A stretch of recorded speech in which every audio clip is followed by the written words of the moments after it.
tell me your full name and spell it as you wish it to appear in this film. Lex Musta, L-E-X-M-U-S-T-A. And Lex, is there anything you'd like to list as either your profession or your passion beneath your name? Human Amity worker. Human? Amity worker. Great.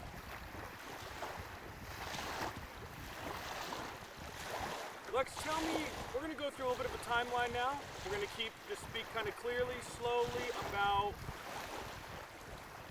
the birth of the Columbia Harmony Society and how that led to the creation of the Columbia Harmony Cemetery.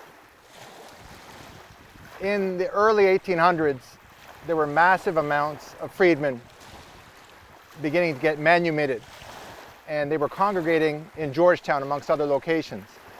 And the Episcopal Church took them in, and as was very natural with the Methodist Episcopal Church, they were worshiping in harmony between European and African Americans. So they were getting buried in the beginning of 1801 in Georgetown together. And as the numbers grew, there was a desire amongst the African Americans to be leaders of their own churches and leaders of their own cemeteries. And so in 1825, using a schoolhouse that taught both African Americans and European Americans in Georgetown called the Lancaster School, they met to form the society in 1825. And some of these men had paid for their own freedom, some had been manumitted, and they gathered together and they formed this cemetery society. And it was for a benevolent society at the time. And 3 years later, they made it into a cemetery. And they bought a 1-acre plot on the edge of town, and they began burials 3 years later in 1841. And that's how this society began, initially for freedmen, but that's because, of course, that was the majority who could do this sort of thing. But after 1865, the pressure to expand was greater. The DC government prohibited burials in the town, so they had to push out further. And they found a spot up by Rhode Island Avenue, outside the city limits, and that's where they stayed for about 100 years. This is the Columbia Harmony Society. Columbian Harmony Society, founded in 1825, still exists today. Fantastic. So from that point forward, tell me some of the people who were buried in the cemetery. Give me, a little timeline of this growing cemetery on Rhode Island Avenue and some of the people who were buried there over the years. Sure. So initially, the cemetery was cemetery society members who were buried there. And these were some of the most famous residents of Washington, D.C. William Slade, who ran the White House. He was the type of individual who would help run the society and then get buried there in the society cemetery. But as soon as the Civil War hit, the society, D.C. blew up. Being the first city to have everybody manumitted in 1862, it had just a great population explosion. And these leaders of the Civil War, Medal of Honor winners like Christian Fleetwood, the Douglas sons, both of Frederick Douglass's sons, Charles, they were buried there. William Kexley, the dressmaker for Mrs. Lincoln, she was buried there. So really the leaders of society, but also now with this influx, as DC became this real center of freedom, the cemetery just exploded. And so you had many leaders. You had the leader, the only survivor of the Harper's Ferry incident, Perry Osborne, he was buried there. So, it's a kind of a who's who of the area from the 1840s, through 1920. They were all buried there. And so as you went on, people who became refugees of the violence of 1876, they would also come to D.C. People like Carrie York from North Carolina. These regular people, just from all over the country, would then have this beautiful cemetery to be settled in. And then it just continued on. Individuals like Robert Terrell, one of the wealthiest judges, the most prestigious judges, he would be buried there until his wife later removed him. But this was the cemetery for the most prestigious cemetery in Washington, perhaps the nation, to be buried in. Along that time period, from its inception until what we know is going to happen, were there any problems for the cemetery throughout this time period? Any times when they had the possibility of where they may have had to dissolve before we reach the big point. Yeah, already 1839, the cemetery is just getting formed. The city imprisoned its president. Mr. Datcher, like any freeman, at any moment could be in prison, and as a runaway, and he had to prove his freedom, and that's at the highest level of the cemetery functioning. So he always carried these papers to prove who he was, and so by those connections that he made in the Civil War, the cemetery was taken over as a Union camp. And the fences were torn down, everything for the stake of the horses and the barracks. And Francis Datcher then, had the connections in Congress to preserve the cemetery, and he got a letter statement to move the army out of the cemetery. So these are the sorts of constant fighting between getting moved from Boundary Avenue up to Rhode Island Avenue, and then avoiding destruction at the Civil War. These kinds of constant battles went on. And then they also had their first crisis of leadership in the 1890s, when the initial group of leaders had all passed away, and then had to move to the second era. It was down to one leader, Mr. Cook, at one time. And so he had to change the bylaws to get a whole new society formation, loosen the laws to who could be in that leadership position. And then around the 1890s they reformed, and then because they had no perpetuity fund, there was always a financial difficulty by this point. So they were always struggling. Do I sell off an acre here? How to make those funds come together, because you have these 50 years of burials by that point, and no more funds coming in for all those old burials. So it was a real challenge, financial challenge for the cemetery, that was not resolved until 1960. So what would be some of the costs that they would, at this point they own the land, they up until recently they had people paying to be buried there. Are we talking taxes? What were the expenses that a cemetery would face that could make it essentially go out of business? Yeah. In 1912, for instance, is a good high mark. Like you say, they were burying 20,000 people a year. They built a beautiful chapel. They built a new caretaker building. They built a beautiful marble place, in the funeral room, for worship. And this is a high market. They put curbs in and fences and paved roads. So that was like kind of a flush money time. But like you said, the taxes would come in. So once the money stopped in the 1940s, almost no more burials, then it's just the taxes coming in, $4,000 a year, just endlessly coming in. Where am I going to come up with that money? And that put the pressure. So they thought of doing a relocation in 1940, and the plot owners, who actually have no governing status in the cemetery structure of the Harmony Society, they fought off a sale at that time. But in 1960, they again went to court to fight off the sale, but were unsuccessful, and that's when all of the grave markers were sold off. Fantastic. That's fantastic. Mm-hmm. Good information.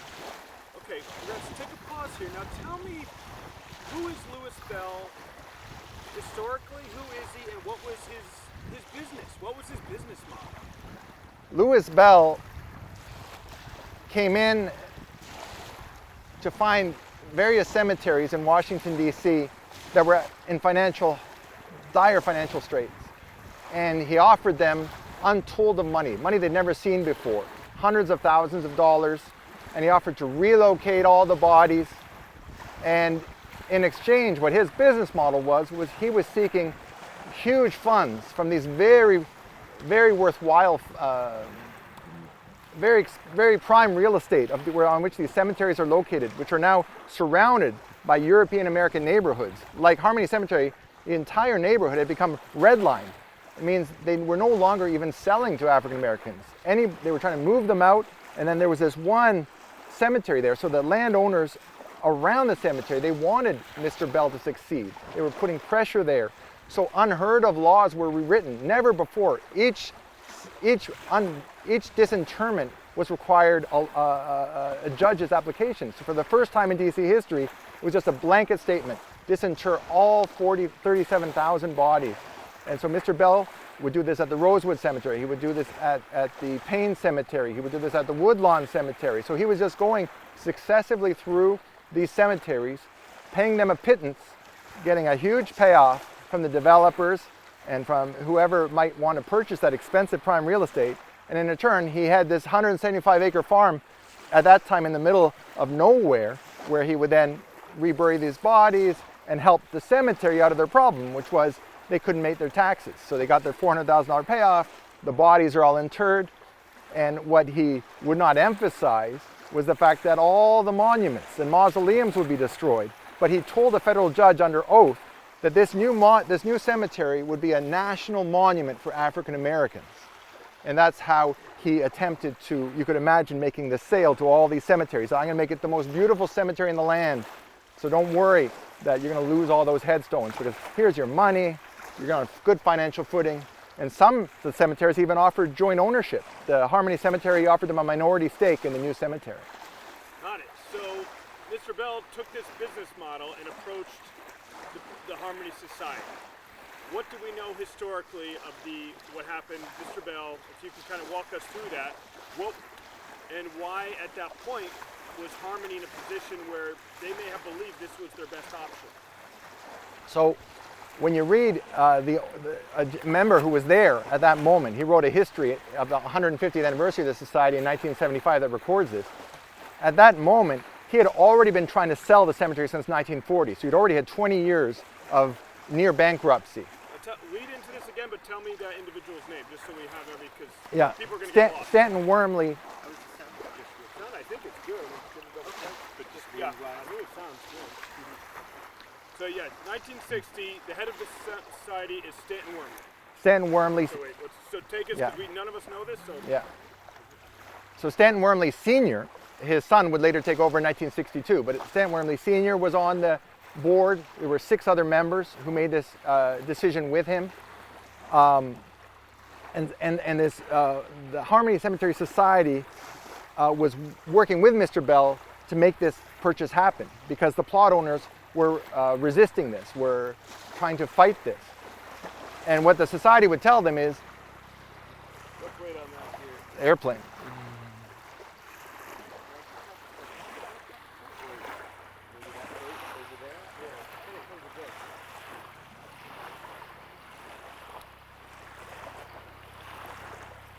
Oh, he's going real slow.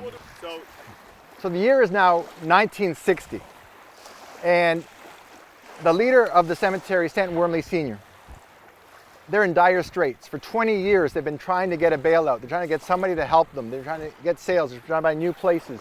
Nothing was working for them. They sought people to buy it. Nobody would buy it. And then all of a sudden, they're approached by Lewis Bell, whose business is to bail out African American cemeteries, and he comes with a deal that they couldn't resist. He was going to give them $400,000 cash, give them their own section for the founders, for the society, to have a special section in the cemetery. He was going to put it on a solid financial footing forever. After 100 years of battling all the time financially, finally, there would be nothing to worry about in Mr. Bell's presentation. And he would make the cemetery beautiful, a national monument. So this was a deal that the society and Stanton Wormley could not resist. And the plot owners did resist. And yet Mr. Bell and the society went to court against them and won, on the basis, as the judge said, because the cemetery was going to be so beautiful. And the pre-existing cemetery had no basis to continue existing. So it was just going to be perhaps sold off in bankruptcy anyway. So Mr. Bell then took the situation, and in 1960, he came in there with his tools and his equipment, and he disinterred thousands, 37,000 bodies, and moved them to this field that he'd bought out in Landover, Maryland. And the society was happy. Howard University came out to the event, the big ground opening, the announcement of all these beautiful sections laid out, except there's one thing missing. Absolutely no stones, like barren fields. And all those other stones, Mr. Bell, as a shrewd businessman, as he had done this at Payne Cemetery, he'd done this in other cemeteries, he was going to get rid of all those stones. And he didn't really care where they went. And it just happened that on this shore here, on the Potomac River, just down half a mile that way, the property owner took Mr. Bell up on his offer of free riprap. And he carted all those stones down here to attempt to protect this shoreline with stones. And that's the sad end for so many stones that are put with such love. Perhaps the largest purchase ever made by many of those families to honor those who took the first steps of freedom in this country, and now there was nothing but a field. It's staggering, and to look at the shore, here's what you're used to, is seeing a beach, but to see cemetery stones of 37,000 individuals from 80 miles upstream, it's tragic. I think an important question that Mr. Bell was going through the trouble of digging up all the bodies, for the most part, moving them, that's a lot of work. Why? Why didn't he also put in his program to take the stones that were already established? And this, without any protection from the DC government, it was before Home Rule.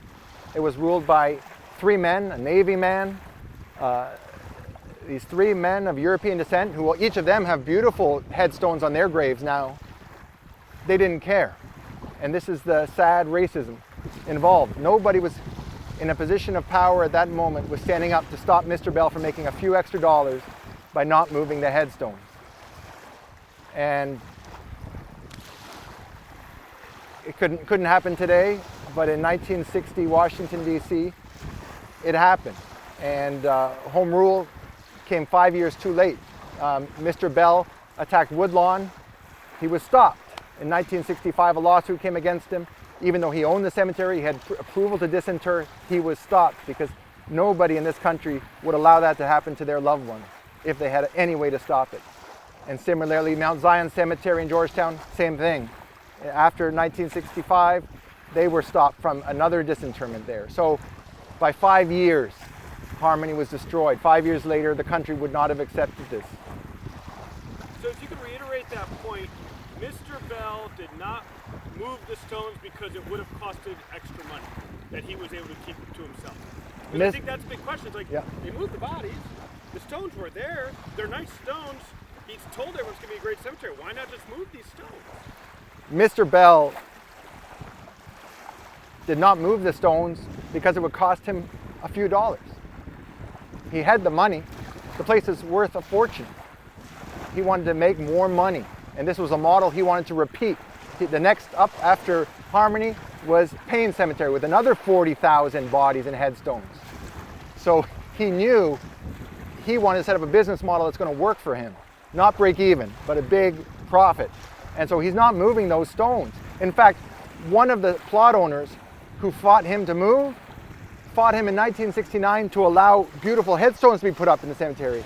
He wrote a bylaw in his cemetery that they had to be flat.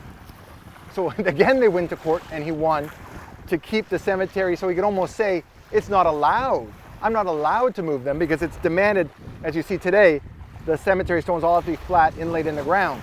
So this might all be part of Mr. Bell's plan to save the funds and not be forced to down the road to re-dig up the stones and bring them there, as we know now is a big expense.